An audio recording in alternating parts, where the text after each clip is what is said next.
வணக்கம், இது வஞ்சமலர் தமிழ் கிரியேஷன். நீங்க சேனலுக்கு புதுசுன்னா சப்ஸ்கிரைப் பண்ணுங்க, கூடவே பெல் பட்டனும் கிளிக் பண்ணுங்க.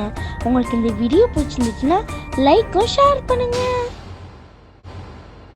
வஞ்சமலர் தமிழ் கிரியேஷனின் இனிய வணக்கங்கள். தமிழ் புத்தாண்டில் கனி காணுதல் என்றால் என்ன என்பதை அறிவோமா? தமிழ் புத்தாண்டு தினத்தில், அதாவது சித்திரை கனி காணுதல் என்பது ஒரு சம்பிரதாயம்.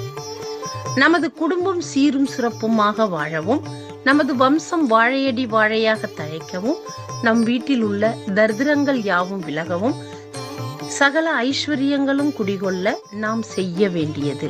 தமிழ் வருட பிறப்பின் முதல் நாள் இரவு ஒரு தாம்பாளத்தில் முக்கனிகளான மாம்பழம், வாழைப்பழம், பலாச்சுளை, ஆப்பிள், ஆரஞ்சு பழங்களை ஒரு தாம்பாள தட்டில் வைத்து அதில் பணக்கட்டுகள் இருந்தால் வைக்கலாம், இல்லை என்றால் 10 ரூபாய் நோட்டுகளை அடுக்கியும் வைக்கலாம், சில்லறை காசுகள் கூட வைக்கலாம்.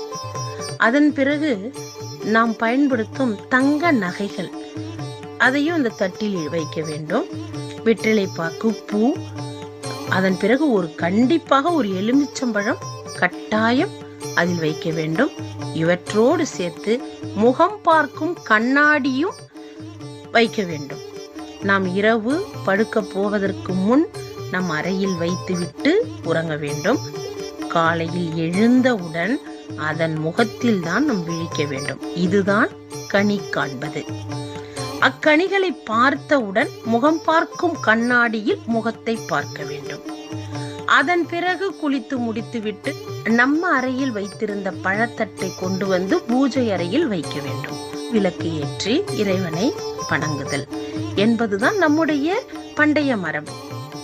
தமிழ் புத்தாண்டு அன்றைய தினத்தில் நாம் கடையில் இருந்து உப்பு, மஞ்சள் வாங்கி வந்து பூஜை அறையில் வைத்து இறைவனை வழிபடலாம்.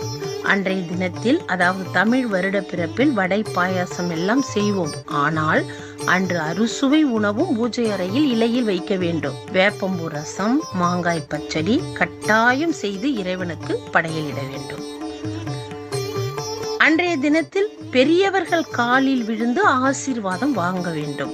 அவர்கள் ஆசீர்வாதம் செய்து கொடுக்கக்கூடிய காசோ பணமோ எதுவாக இருந்தாலும் அதை நாம் வைக்கும் பணப்பெட்டியில் வைக்க வேண்டும். இதுதான் நாம் செய்ய வேண்டிய வழிபாட்டு முறை. நாம இப்படித்தான் முக்கணிகளையும் கண்டு, முகம் பார்க்கும் கண்ணாடியில் முகத்தை கண்டு வழிபட வேண்டும்.